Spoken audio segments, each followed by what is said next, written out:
Okay, guys, thanks for joining me. We're here for New Scoreboards episode 5, and I have a special one for you today. I'm joined by Trey DelGreco.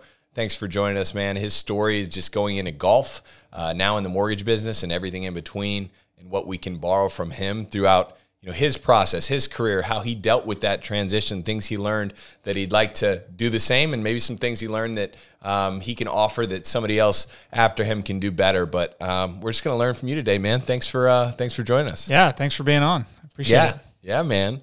So take us back, man. You're. I want to start by saying I think you're the best golfer that I've ever played with. Depends on the day. I know my business partner Rod is going to hear this. But you're fresher out than he is, right? So when we first met, you were only like 5 years removed from playing. So I'm younger is a way to say that. Right. I'll take that with me. I appreciate that. Yeah, I mean, I've never had the chance to play Rob head to head. Would certainly love to do that. Maybe we can get a fun outing one day. That would be good. I don't know what we'd put on the line for it. But yeah, I mean, it's funny you say that about being several years at least closer to my career. I've found that the less I've really practiced and dove into golf, the better I play for some reason. Yeah. And I'm getting to the reason behind that, but I'm not quite there as to why that is. Of course, I do throw in the 80 every once in a while in there, so maybe it's not totally foolproof. But yeah, it's fun, man. It's a good escape for me and something I enjoy doing for sure. Yeah. It's almost like the golf thing for me is like I play basketball, so it's like, do I use that anymore? I mean, I certainly borrow the lessons from it, and I'm sure as my kids get older, I'd like to be involved more in the game. But I feel like, the old adage, like golf, you can play forever. Certainly helpful for business too. The game definitely changes over time. The older you get, it's a different game. But yes, you can definitely play forever. In the business world, obviously golf has a huge piece of that pie, and it's definitely something you can use if you go about it the right way.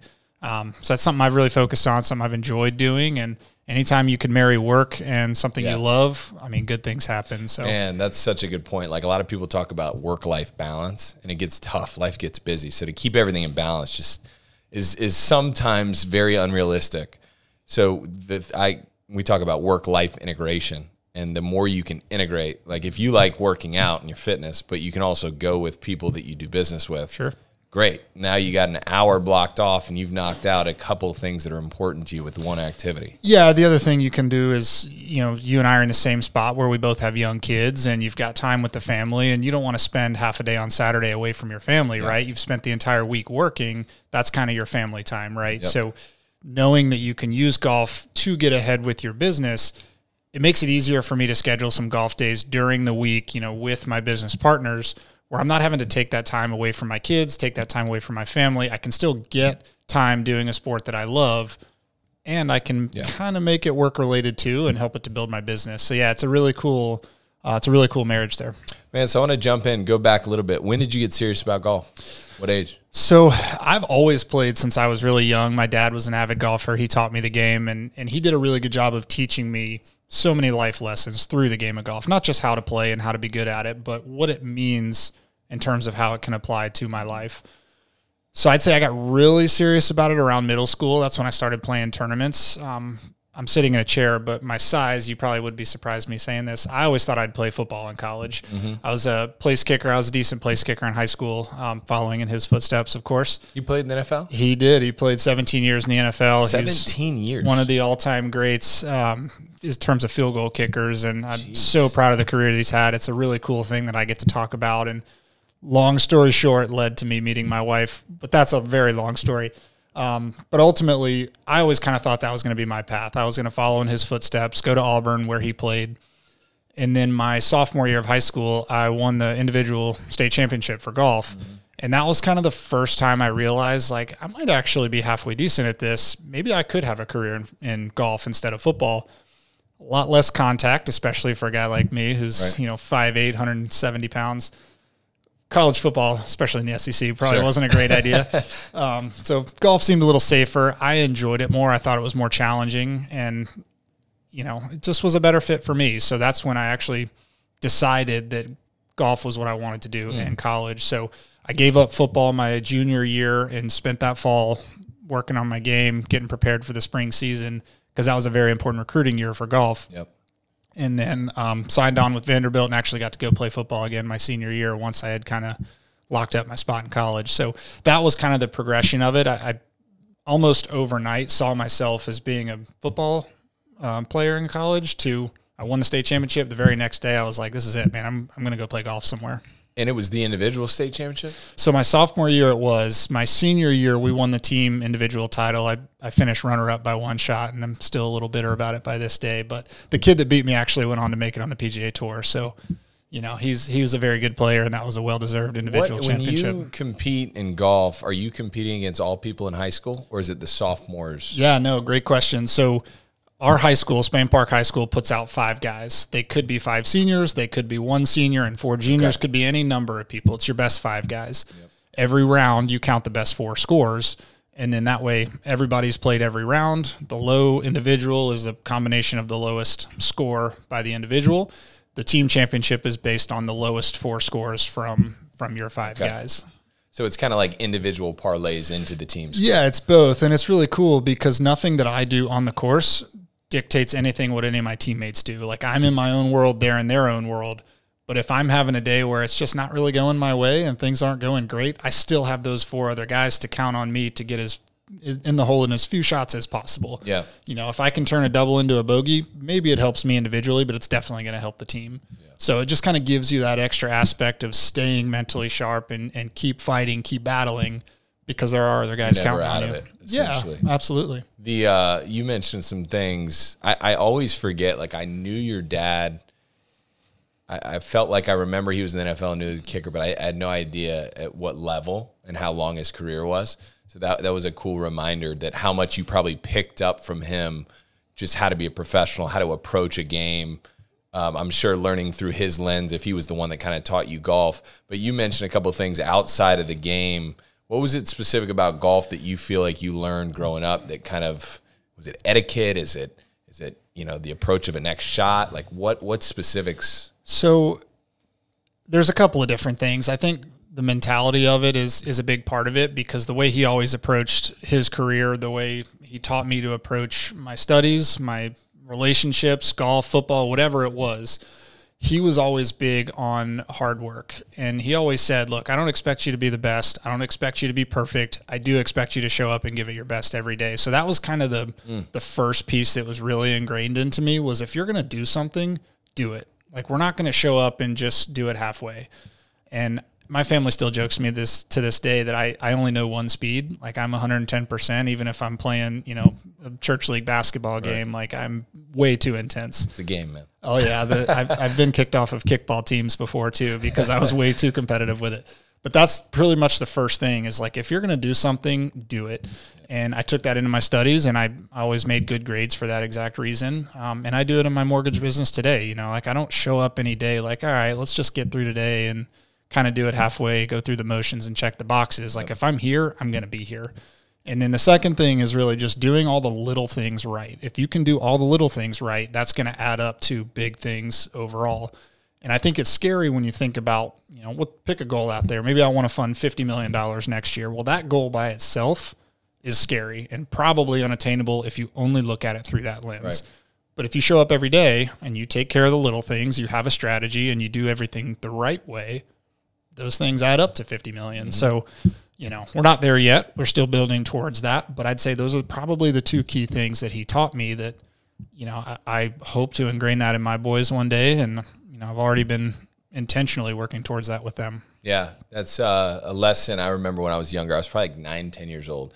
And I had a coach, really good coach, huge influence in my life.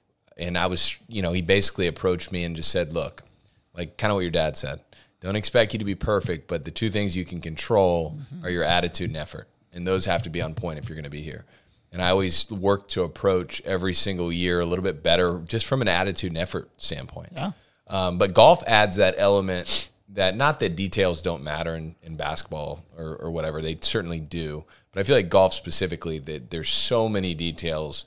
There's so many nuances, ways you can hit a shot, whatever it may be, that from a 18 hole round, so much can go right, so much can go wrong, but the piecing together the little things just seems more relevant in that sport. So I've never actually thought about it in that lens. Yeah, I think the biggest difference in my mind is in golf, let's say you've got a par 3, it's 150 yards. Well, it matters how straight you hit it. It matters how far you hit it. Right. You can hit it too far left, too far right, short or long. In kicking, it was just if you hit it far enough and straight enough, it doesn't matter if it goes through the uprights by 30 yards or if it clears it by 1 yard. The field goal is good. It's 3 points, end of story. I always really enjoyed and embraced that challenge in golf where the little details matter. It's not just blast it as far as I can, as straight as I can. Like I have to control how far I'm hitting it, control the spin. Next shot. Setting up your next shot, reading the, slope of the green, things like that, reading the wind. Is it uphill or downhill? Like there's so many more intricate details that you have to account for. It's a lot more challenging than kicking a field goal. I can promise you that. But that always really intrigued me. I liked that it wasn't just blast away and, hope for the best. Yeah. So you transition, Vanderbilt, an incredible school, awesome city, close enough to home from Birmingham, but far enough away.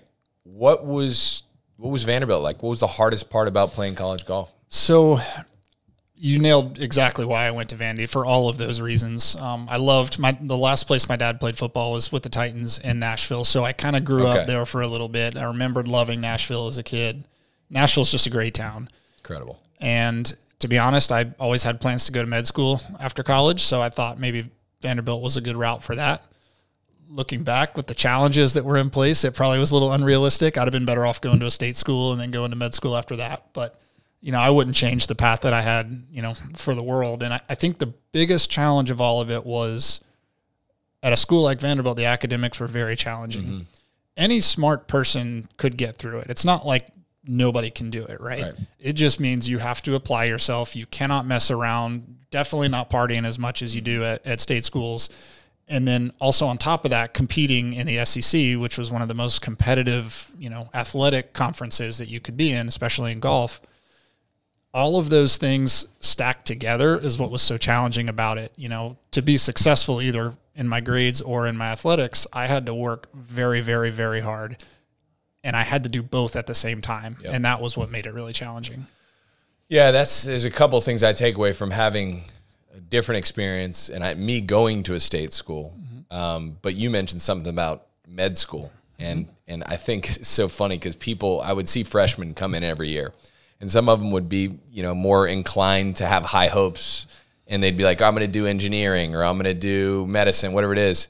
And like, all right, well, just give it a year because although your intentions are maybe good, and some people do it, but it's very challenging to do it. Well, it's a lot that it requires of you, and you only have so much time in a day. So at a certain point, you kind of have to choose, am I going to spend my time pursuing a career in golf, or am I going to spend my time, prioritizing my academics, knowing that it's going to take a toll on my athletic performance. Right. So trying to find that balance, because that balance looks different for everybody. Some people are more inclined to chase the athletics route. Some people are more inclined with the maybe more realistic academic route. But everybody's balance looks a little bit different, and you have to find that balance that's right for you. Yeah, that's a good point. I think part of the process of going to school, I think a lot of people now like, oh, well, college isn't worth what it costs. Okay, that may be right. But there's something still about the experience of learning how to juggle that type of thing. How do I do both? How do I balance my time? How do I, Yeah, and I mean, if you replace college sports with the party scene or your fraternity or whatever clubs that you're involved in, I mean, it's still the same equation, right? Sure. You've got so much time in the day. How do I spend my time? And I think that's what college really teaches kids, because I don't remember a lot of the actual curriculum that I learned in college, but I do remember learning how to navigate, how to prioritize my time, how to use that time efficiently, and really figure out how to choose what I want to do. Mm-hmm. And I think that's an invaluable lesson that you learn from college that a lot of time goes unnoticed. I mean, yes, it's a piece of paper. A lot of careers require you to have that piece of paper, but I think that is a vast oversimplification of college. Yes, there are trades out there where you can do well without having to go to college, but do you still learn those life lessons that you learn while you're in school on your own for the first time? You don't have your parents telling you what to do. Right. I don't think you can really, find that experience anywhere else. Yeah, it's definitely a gap that you would have to intentionally seek out some other mechanism to get that. Maybe it's a business you're running. Maybe there's you'd have to have the maturity to know how to do it and to understand. I wouldn't have had that maturity. Absolutely not. Maybe I'm still not mature enough. Question too about, so you go on, you have a good career at Vanderbilt, played 3 out of 4 years? No, I played all 4 years four. there. A good career might be a loose term. I'd say it was average. And well, if you played 4 years, to me, that's a good career. Yeah, I mean, we were the bottom of the barrel when I was there. I think now Vandy's one of the top 3 programs in the country, and they have been for a while. Everybody now, when they hear I played golf at Vandy, they're like, "Oh wow, you must have been really good." I'm like, "Well, we were a different team then." Sure. I'd say out of the 14 teams in the SEC, we were 12th to 13th, most of the years I was there. So we weren't great. I had a mediocre college career at best. And I still to this day joke about my mom because she had a very realistic conversation with me, which, by the way, I'll say, nobody supported me more than my mom and dad. My mom was behind me 100%. She encouraged me. She did all of those things the right way. I just like to kind of joke with her about this. But I never won a college tournament. Most of the time I was finishing middle of the pack. And when we had conversations about whether or not I was going to pursue a career in golf, she'd say, "Well, can I ask you a question? You haven't really won at the college level. What makes you think you're going to win at the pro level?" And I was like, "Well, dang, Mom, that's a good point." Mom it's some hard truth. She feels so bad about it today, but honestly, I think that's one of the best hard parenting conversations that she and I ever had, because it brought me back to earth where anybody could sit there and be like, "Oh yeah, I'm going to go chase a career in, professional sports." And the harsh reality of it is that there is a very low chance that it's going to work out. So I think she was just trying to bring me back to reality and understand that just because I don't end up on the PGA Tour doesn't mean I can't have a successful life. Yes. And I think that's really what she was getting at, and she nailed it. I've had 2 very successful careers at this point. I'm coming up, my 33rd birthday is next month, so I do feel like I have a lot of years ahead of me, and I do feel like I've gotten a very good start because I don't want to say waste, but because I didn't spend 5 years chasing a pipe dream, I got to work immediately, and I took a lot of those lessons that I learned, and I wouldn't change it for the world. Yeah, I love that because everyone's path's different, and she was just managing expectations, Yes, she still says she doesn't remember that conversation, but she feels so bad about it, and I try to tell her every time. I'm like, "Look, that's some of the best advice you could have ever given me, and I'm not upset about that advice. If anything, I appreciate it more than she could ever know." So, I think going to college for me, I had a different, but a rude awakening happened earlier where, no one gets, when you grow up, to me, it's like, I'm going to try to be one of the best. Mm-hmm. I'm definitely going to be the best player that I can be, but I want to be, I'm used to being the best on my team or in my city or one of the best considered. And then as you go to different levels in college specifically, I remember having this moment where I'm like, oh, I got to go to class. It's a different world, I'm sure. I know that this is going to end at some point. Yeah. Although I have hopes to play professionally, my expectations were very low going forward. And like you said, knowing what it takes, meaning you probably could play professionally, but I'm just not willing personally to make that sacrifice or that time spent or that money commitment or giving up time in my career. And some people may be willing to do that, and they learn different lessons along the way, but it's just, I'm not willing to. So what you were figuring out in that moment was, what is my balance of sports and academics look like? And for you, I think your balance probably took a step more towards academics than sports, is what I'm hearing. Yeah, and I knew after that moment, okay, I'm going to honor this experience, but this experience is going to be, I'm going to get a lot of juice from it. I want to make relationships. I want to play sports. I want to stay in school. But I know at the end of the day, I'm not going to the NBA. The guys that make it are the guys that are so obsessive about basketball or golf. They could care less about the other stuff. They could care less about the relationships, the academics. Rather than spreading themselves thin with all those things that you and I cared about, they cared about one thing, and they poured into it 1,000%. And I think that's really what it takes to make it. And it's admirable that those guys and girls were able to do that. I tend to lean more the way you were thinking is, I knew those other things were important, and I wasn't willing to sacrifice those. Golf and basketball are different. Had you turned pro, you probably would have gone through some sort of European league. You would have had to go through these D leagues, G League, whatever the NBA has. I'd be overseas. I'd be by myself. I mean, the way that basketball works is there's only a couple guys that are allowed in certain leagues to be, from the U.S. or American. So you're with a team. You largely don't speak the language. You're by yourself. You're in a different country you're not used to. And you're not making $10 million a year. You're not making very much money. I mean, some guys do, right? But for the most part, most guys don't make very much money. You're contract to contract. You could be in one country, then you're in another country. Yeah. And I just saw that. And it was similar to when people would ask, hey, are you going to get out and coach? I'd be like, I'm not willing to climb that ladder. I respect the people that do. I have a lot of friends that do, and some of them have very successful careers. But I know that journey, and I'm just not willing to go it. So a good friend of mine that I went to high school with, he was a white guy, 6'3", point guard, shooting guard, very, very good basketball player. Like, of all the people that I know personally, he's one of the better ones. I've never seen you play, of course, but he's one of the best basketball players I've ever seen. And he chased that dream, and he has loved every minute of it. He's in his 12th year now. He's played in a couple of NBA games, but most of his career has been in Europe. It's been in the D League, the G League. And what's his name? Josh Majette. Cool. He actually played with Orlando for a little bit. But I mean, if you look at what an NBA career looks like, you wouldn't call that a successful NBA career. I think it's a successful career for him because he's chased it, and he's loved every minute of it. But it's definitely not the glamorous LeBron, Kobe, Durant type of careers. So I think he understood that, and he chased it, and he's done an amazing job for himself. And we're so proud of him, for what he has achieved. For me, I wasn't willing to go through the golf equivalent to that path, and sounds like you were thinking the same. And to me, it's the litmus test. It's like, it's no judgment. Everyone's in a different situation. It's more so, but do the equation. Do the equation knowing that this is what's going to take, and then make the decision consciously. You're either say, hey, like your buddy, yes, absolutely. I don't care how long it takes. I'm obsessed with the game. I believe I'm good enough. This is what I want to be doing, and I'm willing to pay the price. That's the right answer. Or you go through the other equation. You go, you know what? I think I might have a chance, but I can see what it takes. I'm not willing. I think I'm gonna do these things and set myself up. Maybe it's time for me to That's the right answer, in my opinion. Absolutely. And we got lucky in my family growing up with my dad playing football, because he pretty much spent 8, 9, maybe 10 years or 10 nights a year on the road.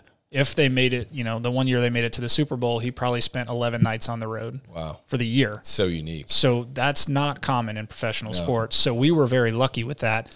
But yeah, I mean, at the end of the day, like I knew, like, obviously you want to do it for the fame, you want to do it for the money. But as a kid, I always looked at it like, okay, there's, star athletes, there's superstars in the entertainment world, and then there's regular people.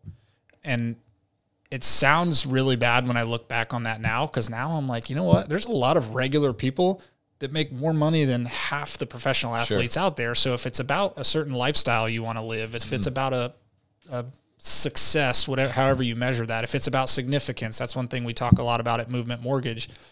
You can have success, but it means nothing without significance. I think that is really what matters to me in life. And when I realized that I could achieve success and significance without ever touching a golf club again, probably more so in the business world than I ever could in the golf world. So, I worked very, very hard at it. I had all of the tools available to me that I needed to be successful. I was always the first guy to practice and workouts and the last one to leave. And even with that, I was still only the middle of the road in terms of talent. So I think to a certain point, you kind of have to be born into that destiny, so to speak.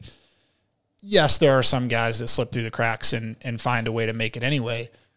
Ultimately, though, I think for me, it was probably unrealistic to expect that. So that's ultimately why I decided to step away from it. That's well said, and that's something I'm passionate about. I reference the coaching thing. People are looking, sometimes college athletics specifically, I know friends of mine, you're looking for that natural transition. What do I do next? And I want to talk about your transition in a second. But it's not as clear for some of us, but I think what I would encourage a younger person to do is to start with what you were talking about. Well, what do you want your life to look like? Let's look big picture. What do you want your lifestyle to look like? What do you want your days to look like? Do you want to be there with your family most time? Are you okay with traveling? What level of income do you see yourself getting to eventually? What level of risk are you comfortable with? Are you willing to go out and eat what you kill and take a higher risk, or do you need a more cush hourly job with the benefits and so on and so forth? No judgment. It's just, what are you willing to do? And I think if you can answer that question, or not maybe answer it, because I think at a young age, I didn't know exactly all those things, but you could have enough curiosity to pursue that answer and say, okay, I'm going to go talk to that person, because I see that they got a really balanced life. I see that they don't miss, their kids' events. And I kind of, if I'm a dad, I don't want to miss my kids. Absolutely. Right. And then you can start building backwards, and then you can go, okay, well, what career, what skills would I need to be able to pursue a career that would allow me to do that? Yeah. And that's one of the reasons I picked insurance personally. because it met a lot of the needs that I look like from a lifestyle standpoint. It's like you were talking about. There's certain things that I want out of life, and how I get there, whether it's mortgages, whether it's medical sales, whether it's golf, whether it's whatever, is less important than me getting those things that I value. Yeah. I think for me, it was very family driven. We had a very close knit family growing up. My wife's family was very close. And I think ultimately I wanted that in my own family one day. And I'm very fortunate I have that today. I think it's very hard to achieve that when you're spending 30 weeks on the road, or 4 weeks at a time. I never really wanted that particular lifestyle, and there wasn't any amount of money that could have bought that time away from my kids. Yep. And in all reality, I probably have a chance to make more money in this business than I ever did playing golf. That's just the reality of how good those guys are now. Mm-hmm. Was I going to be a Jordan Spieth that's making $30, $40 million a year? Probably not. So is that really an option on the table? For me, it wasn't. For some, it might be.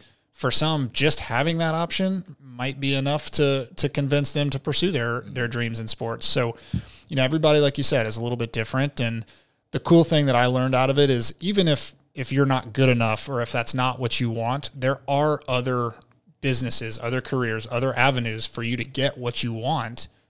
You just got to find the right one. You got to plug in, and you got to apply all those things that you learned from your time in sports. Yeah, and the other thing is there's no wasted experience. So you going through that experience, and obviously golf is very transferable to business because you still use it today. But even basketball, even though I don't directly use basketball, I'm able to have a story that's able to talk to somebody or relate with somebody because I have that story.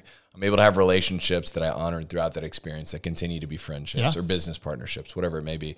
So even if you go through a phase that's not forever and you're not going to be, Kobe Bryant, Michael Jordan, whatever it may be, you still are able to honor and leverage that experience to help you in your next career. I'm sure you were a leader on your team in high school, and I'm sure at some point in college you got to be a leader on that team as well, and now leading your team here at Urban Young.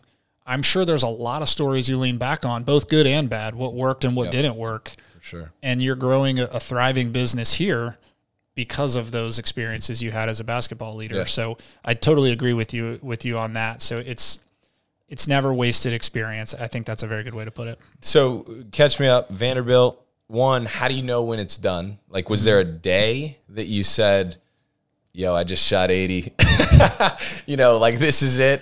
Yeah. So I mean, summer after my freshman year, I was playing very, very well. And it was kind of always like a 50-50 for me. Like, we'll see how college goes. Honestly, I never felt, I want to say I didn't feel like I belonged, but I never felt like I showed up to a golf tournament expecting to win. I never felt like I was the best player there. So what my mom had told me was always somewhere there in the back of my mind, but I was just the kind of guy like, show up, work hard, see what happens. Sure. After my freshman year, I had a really good summer, won a couple of tournaments, and kind of thought like, all right, yeah, let's make this happen. And I always approached it as a very professional.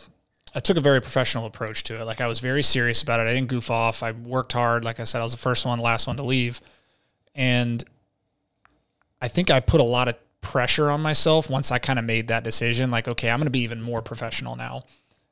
And then my sophomore year, I didn't play great. Junior year, I really didn't play that well and was kind of getting burned out with it. Yeah. Decided, you know what, this is just a lifestyle that I don't want any part of.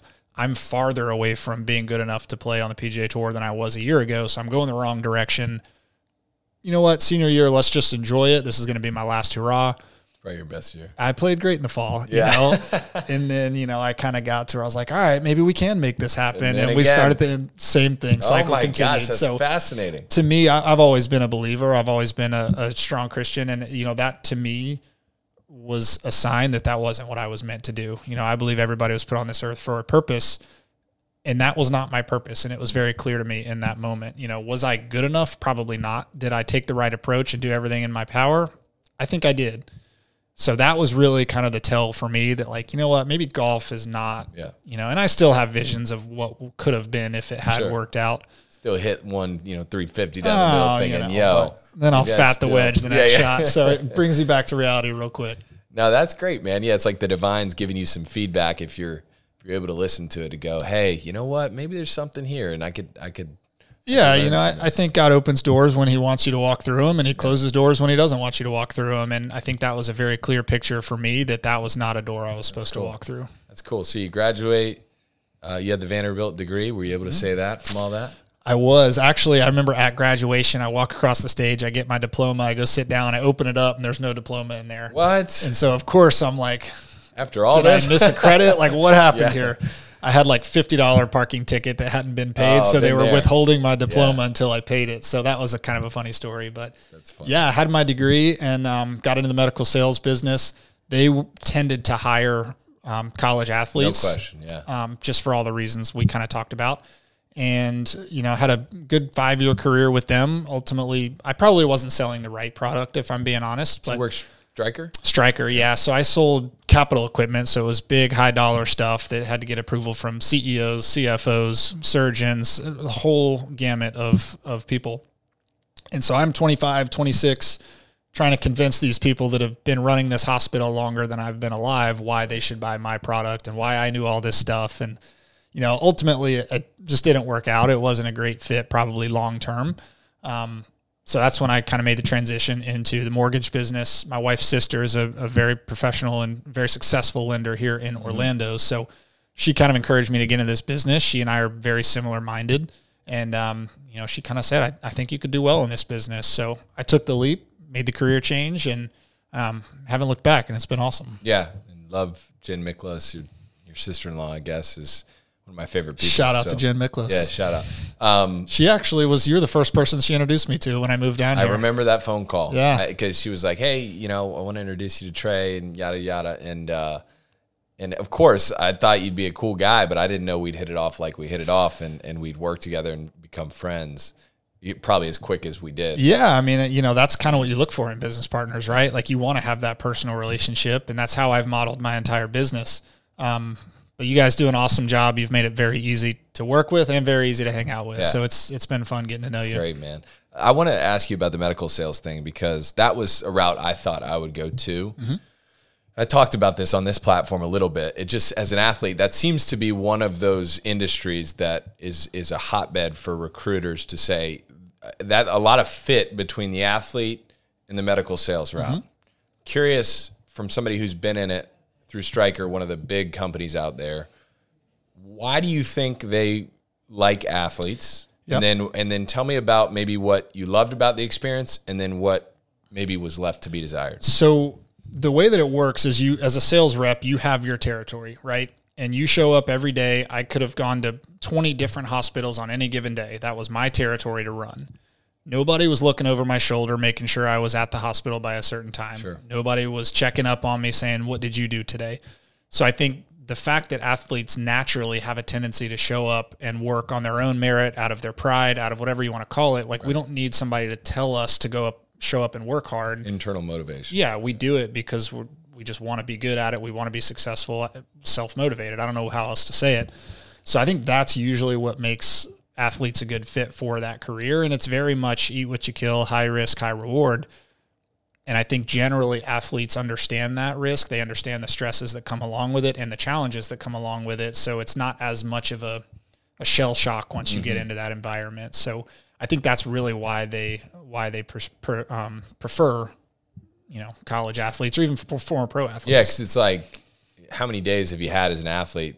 Call it the college level, but really any level. But I say college because college starts to get to the point where it's so much of a grind, that it's like you're guaranteed a lot of those days where you don't feel good and you still have to get up. Show up and it's figure it out. Almost more days than not. Like for me, it was like the days that I woke up and wanted to wake up and the days that I felt good and didn't have a nagging injury. I was like, yo, I feel good today. Like it wasn't like that was normal for me, especially after you get a couple years. So you're just constantly dealing with that. Like, okay, but I show up because that's what I do. And, I got this bigger goal and this bigger vision. Or you show up and you are feeling good and then you get punched in the face first thing in the morning. Right. What do? Do you pack it in for the day or do you fight through the pain and keep going? And, I think naturally athletes are better fighters and bulldogs. Or there's a lot of different terminologies you can use for it. But I think that fighter mentality is a lot of it. So there you go. I've never been able to capture that in such a short, that basically athletes master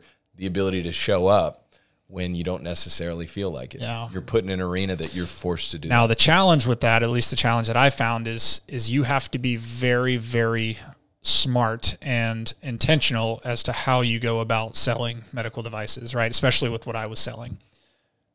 Athletes generally aren't the brightest and the smartest people in the room, just generally. Stereotype. So, we're very social, very charismatic by nature. Again, we're stereotyping, but I think that's what draws a lot of people to want to use your company. Maybe they don't care so much about the product. They just want somebody that's reliable, sure. And athletes generally are. But yeah, figuring out the complexities and complications of laws and hospital systems and how they all work and how the pricing works, it's a big challenge. Yeah. And, I think the reason those big companies like Stryker are so difficult to get jobs with is because they have hundreds of guys lined up ready to step in. So if you don't perform at an elite level, kind of like football coaches in the SEC, sure. Win or we'll find somebody else. Yep. And that's kind of the mentality. And there's a lot of pressure that comes along with that. Yeah. Yeah. So as you take and you transition, now that you're building your business with movement, what did you take when you left that time and you said, hey, here's what I learned from this. Mm-hmm. Jen approaches you to come down here and do mortgages.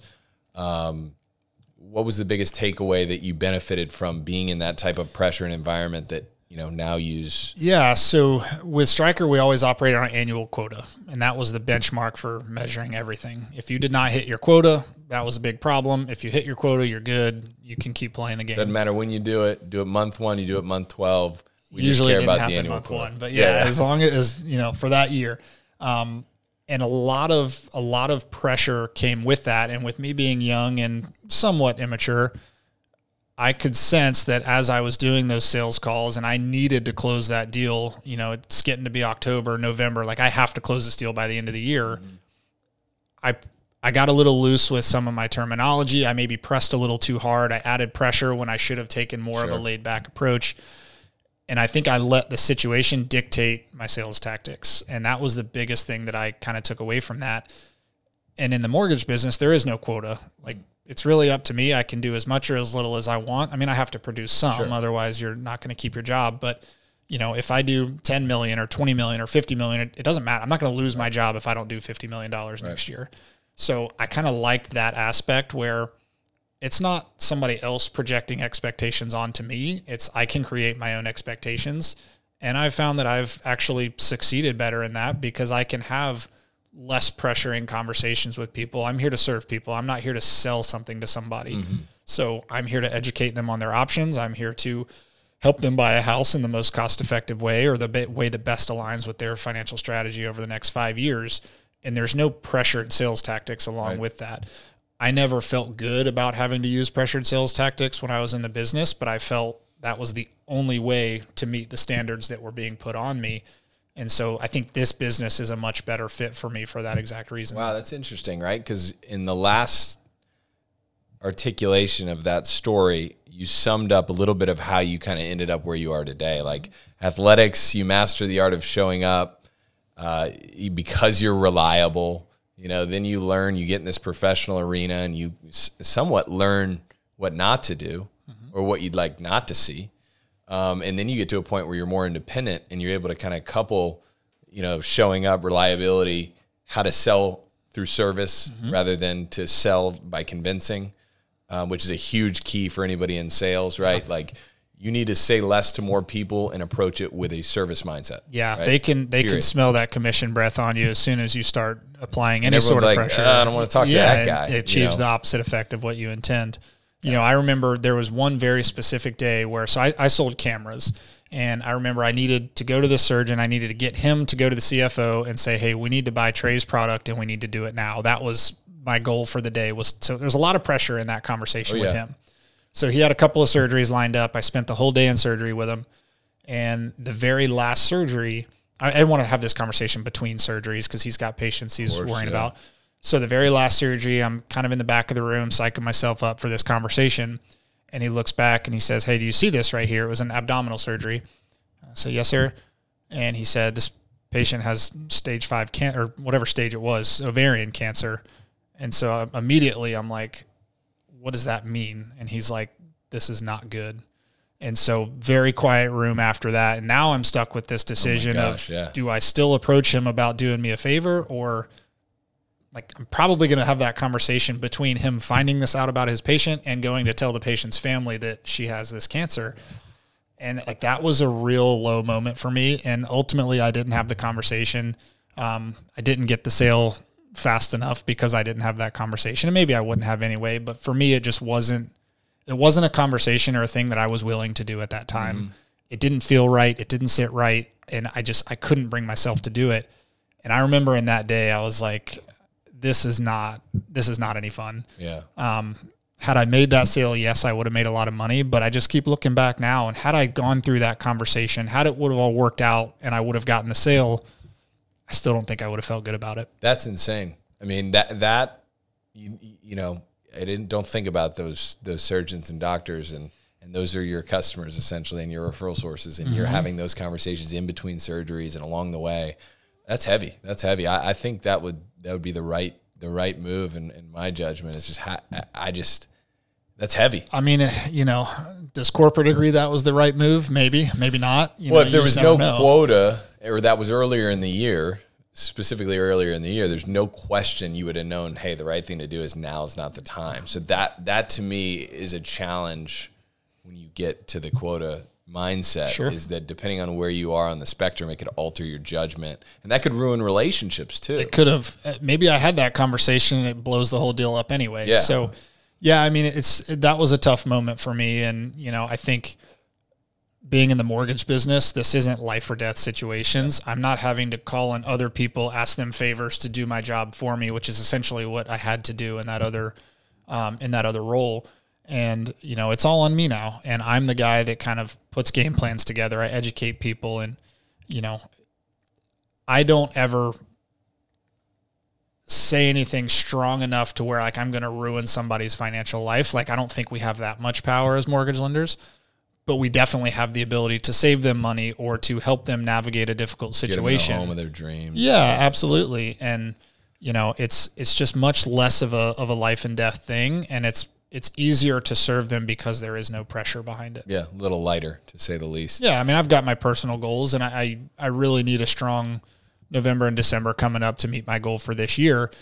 But I also know that I don't have this quota hanging over my head. So, like, if it doesn't happen, what's going to happen? Sure. Nothing. I change what I need to change, and I hit my goal next year. Yeah. But it's not like I'm going to risk losing my job if it doesn't happen. Sure. So what would you say, man, to young Trey, or maybe an athlete that's either in it or going to go through it, through the transition from athletics to business? What did you learn? What would you say back to your prior self in regards to that whole experience? Yeah, I mean, I think to me it all boils down to self-confidence. I think if you go back to my college career, even when I was playing at my best, I never had that confidence of, I'm the guy, I'm the dog, I'm going to beat everybody this week. And I think that's what a lot of those top guys that make it, they have that. They know they're the best player there, and they have that level of confidence. And then you can take that confidence and build momentum with it. Same thing with my medical sales career. You know, I hit quota my first year. I had a great year my second year. And then I never really used my confidence to build that momentum. And then I went backwards, and now I'm in this position where I'm chasing quota and I'm having to call in favors that I didn't feel comfortable with. And I got into that position because I lost that confidence. Yeah. And then I think now when I advise people financially, you know, they can sense my confidence in what I'm saying. And if I say something, even if I'm 100% right, if it doesn't come across with any confidence, they may not believe it. They may not listen to it. I may lose the deal. They may go into a product that's not good for them. They just don't, like, they very much can sense my confidence. So I would try to figure out a way to teach myself that, like, you are good at what you're doing. You are doing the things that are going to make you good at what you're doing. Trust yourself. Be confident. Project that confidence to people, not in a cocky way, but just so that they know that you know what you're talking about, and use that confidence to build that momentum. I heard something the other day that resonated, where people don't necessarily care as much about what you're saying if they believe what you're saying is true. They care about that you believe what you're saying is true, because that's that conviction and that confidence that people can just feel. And I was like, that's an interesting take and subtlety that just references what you just said. Well, that goes back to showing up and doing the little things, right? Like, any one little conversation I have throughout any given day, I may have 100 conversations, but if on that one conversation I kind of went through the motions and I didn't do it all in, they're not going to feel like I believe what I'm saying. They're not going to believe what I'm saying. Yep. And you've lose confidence. And you've wasted that time. Yep. That's great. Or that opportunity. Well, I appreciate you joining us, man. This has been fun. I could have these conversations for hours and hours. If you can't tell, we're both passionate about the experience and kind of how we've transitioned in different ways. But one thing I learned from this conversation is like, man, how do you master the art of showing up? And what I hear from you is you show up and then you continue to show up. And then you kind of learn and become the person that just shows up. And by doing that, simply, it opens up all these other doors. I think people are more aware of people that show up than people realize. And that may be overgeneralizing. But if you're trying to get somebody's attention, whether it's a new referral partner, a new business partner, or a coach that's trying to recruit you, they notice your ability to show up more than you probably think they do. Yeah. So I don't think the art of showing up can ever be undervalued or will ever be undervalued. That's so good, man. That's a great stopping point, man. I appreciate it. And best of luck the rest of the way, man. I know we'll be close and I'll be able to witness it. Yeah, man. It's been fun, man. It's been a fun ride and certainly looking forward to what the future holds. All right, buddy.